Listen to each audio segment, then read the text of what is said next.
बहिनीले साथी बोलाई घरैमा उसको जवानी चुसे। 81 टिन्न टिन गरी फोनको रिङटोन घन्कियो। पख त एकछिनको रहेछ। फोन उठाउन भनी मेलिनाले टेबलबाट आफ्नो मोबाइल उठाई अनि मलाई सुषमाको फोन चिस गर्दै चोरौला आफ्नो ओठमा राखेर मलाई चुप लाग्न भनिन। त्यसपछि म पनि चुप लागेर मेलिनाको कानमा आएर कान ठाडो पारेर कुरा सुने। सुषमाले भनी, ल म 5 मिनट म त्यहाँ आइपुग्छु, तर किन हो यसरी अकस्मात बोलाए कि? जिन भयो नि यहाँ आइज न पहिले अनि बताउँछु क्या प्लिज, मेलिनाले भनी। ओके ल म हिँडे।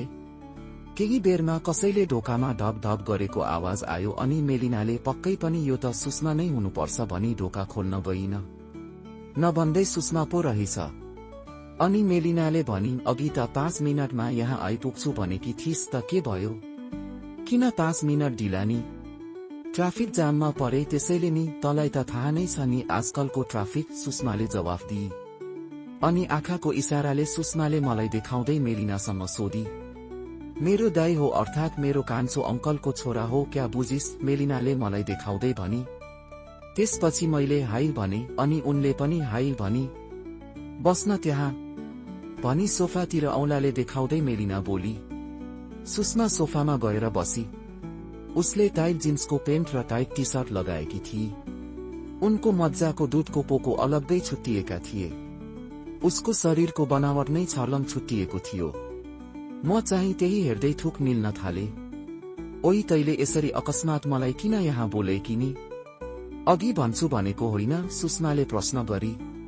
त्यसै तलाई भेट्न मन लागेर बोलेको नि। किन हामीले अब तलाई बोलाउन पनि नहुने भयो कि क्या हो? मेलिनाले जवाफ फर्काई। त्यसो होइन, केही मात्रै किन हो भनेको क्या? ल मेरो दाइसँग गफ गर्दै बस, म कफी बनाएर लिएर आउँछु नि ल। सुषमाले हुन्छ भनी। अनि मेलिना किचनतिर लागि। मैले उनीसँग गफ गर्ने बाटो खोजे अनि थाहा नभए जसरी तिम्रो नाम के हो भनी सोधे। सुषमा उनले भनी, लास्ट नेम चाहिँ के हो नि? निरौला। अनि हजुरको नाम के हो नि? रूपक थापा, मैले भने। फेरि मैले सोधे, तिमी पनि मेलिनासँगै पढ्छौ हो? हजुर, मेलिना र म एउटै क्लास एउटै सेक्सन हो। मेलिना त बोर्ड टपर हो हाम्रो स्कुलको and she is my best friend. She is so friendly, brilliant and cooperative too. I love her very much. त्यसैले त म उसको एक कल म एकैचोटि यहाँ आएकी। सुषमाले कलेजका केटीहरूको शैलीमा जवाफ दिए। दाइ हजुरलाई के भयो? सुषमाले सोधी। म जसँग भएर होइन, केही होइन, तिम्रो इङ्ग्लिस सुनेर अचम्मित भएको नि भनी प्रशंसा गरिदिएको त उनी खुसी हुँदै ख्यानको दादा भन्दै, अनि हजुर चाहे कति क्लासमा पढ्नुहुन्छ नि? सोधी। म 12मा पढ्दैछु। हो र? अनि हजुरको पढाइ कस्तो चल्दैछ त? एकदम राम्रो चल्दैछ। त्यसपछि मैले मेलिनालाई केही बहाना बनाएर एकछिन बाहिर जान आग्रह गर्दै एउटा मेसेज पठाए। मेलिनाले कफी लिएर आइन् अनि टेबलमा रखिदिएर मलाई आन्टीले खै किन हो छिटो यहाँ आउन भन्नुभएको छ, त्यसैले तिमीहरू यो कफी खाँदै गफ गर्दै गर्नु, म एकछिनमा आइहाल्छु। मैले नाटक पारेर सोधे, किन र के भयो र? तिमीलाई 81 मेरो मम्मीले बोलाउनु भएको? खोइ मलाई त थाहा भएन। ल तिमीहरू बस्दै गर, म एकछिनमा आउँछु। हुन्छ सुषमा? ठिकै छ। ओके, तर छिटो आइज नि ल। ल म जति सक्दो छिटो आउँछु भन्दै मेलिनाले ढोका डेपेर गई। अनि फेरि हामी एक अर्कातिर हेर्दै हाँस्न थाल्यौं। हजुर किन हाँस्नु भएको? उसले लजालु स्वरमा सोधी। मैले पनि जिस्किँदै भने, तिमी चाहिँ किन हाँसेको नि? म त त्यसै हाँसेको। अनि मैले टिभी हेर्ने हो भनी सोधे। हुन्छ हेरौँ न त, उसले भनी। त्यसपछि मैले टिभी खोले। कस्तो संयोग, स्टार गोल्ड च्यानलमा आशिक अ सेक्सी मुभी दिइरहेको रहेछ। अनि मैले भने, यही फिल्म हेर्ने हुन्छ। उनले पनि हुन्छ भनिन्। हिरो हिरोइन अंगालो हालेको, किस गरेको अनि यस्तै काउकुटी अनि इमोसन गराउने सिनहरू दिइरहेको थियो। केही बेर टिभी हेरेपछि मैले आउन यहाँ बेडमा सुतेर हेर सोफामा बस्दा बस्दा खुट्टा पट्यार्नै लागिसक्यो होला। लाज मान्दै होइन, यही ठिक छ भनिन्। फेरि मैले धेरै कर गरेपछि ऊ अन्तत बेडमा आउन राजी भई। ऊ बेडमा आएर लजाई अनि अप्ठ्यारो मान्दै छेउमा अलक्क सुतेर टिभी हेर्न थाली। उसको धड्कन तेज हुनुको साथै अनुहार पुरै रातो भएको थियो। यो देखेर मेरो भाइ जुर्मुर्याउन थाल्यो। त्यसपछि बिस्तारै म ऊ भएतिर आउन थाले अनि उनीसँग छोएर सुते। उनी त झन् पुरा रातो हुँदै एकटकले टिभीतिर हेर्न थाली। फेरि मैले मेरो दाहिने हातले उनको काँधमा हल्का सुमसुम्याउन थालेको त उनी उतापट्टि कोल्टे परिदिए। आगोमा घिउ थपे जस्तो भयो। मैले बिस्तारै उनको ढाडतिर हातले सुमसुम्याउँदै उनको चाकको पुट्ठासम्म पुगे अनि बिस्तारै देब्रे हातले ढाडतिर मुसार्दै दहिने हातलाई उनको गलातिर पुर्याएको त उनले आँखा चिम्ली। यो देखेर मैले बिस्तारै दहिने हातलाई उनको दुधतिर झारे अनि बिस्तारै त्यो टाइट टी सर्ट बहिरबाट नै उसको दुध सुमसुम्याउन थाले। ऊ त इस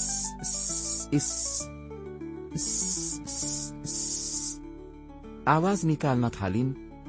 मेरो लाडो दाउरो जस्तो पुरा कडा र ठाडो भइसकेको थियो। त्यसैले मैले मेरो लाडोले उनको ढाडमा घोचिदिन्थे अनि उनको दुध मोल्न थाले। बिस्तारै उनलाई मेरो मुखतिर फर्काए र चोप्पै उनको मुखमा मेरो मुख जोडेर किस गर्दै दाहिने हातले दुध मोल्दै देब्रे हातले चाहिँ उनको शरीर सुमसुम्याउन थाले। यसरी बिस्तारै मैले मेरो देब्रे हातलाई उनको पेन्टसम्म पुर्याए। उनको मुखमा किस गरिदिए। दाहिने हातले दुध मोल्दै देब्रे हातले बिस्तारै उनको टी सर्ट माथि सारेर एकदम काउकुती लाग्ने पाराले बिस्तारै उनको नाइटो चलाउन थाले। कुनै बेला चोर औँलालाई बिस्तारै उनको पेन्टभित्र छिराउने प्रयास गर्थे तर उनको त्यो टाइट पेन्टको करणले गर्दा असफल हुन्थे। यो क्रम करिब 10 मिनट जति रह्यो होला। अब ऊ पुरै इमोसनमा आएको जस्तो लाग्यो, त्यसैले मैले बिस्तारै उनको टी सर्ट उतारिदिए। अब ऊ मात्रै ब्रा र पेन्टमा थिए। अनि फेरि मैले बिस्तारै ब्रा बहिरबाट नै दाहिने हातले मज्जाले दुध मार्दै देब्रे हातले उनको पेन्टको टाँक खोलिदिए। त्यसपछि बिस्तारै मुखबाट किस गर्दै उनको नाइटोसम्म पुगे।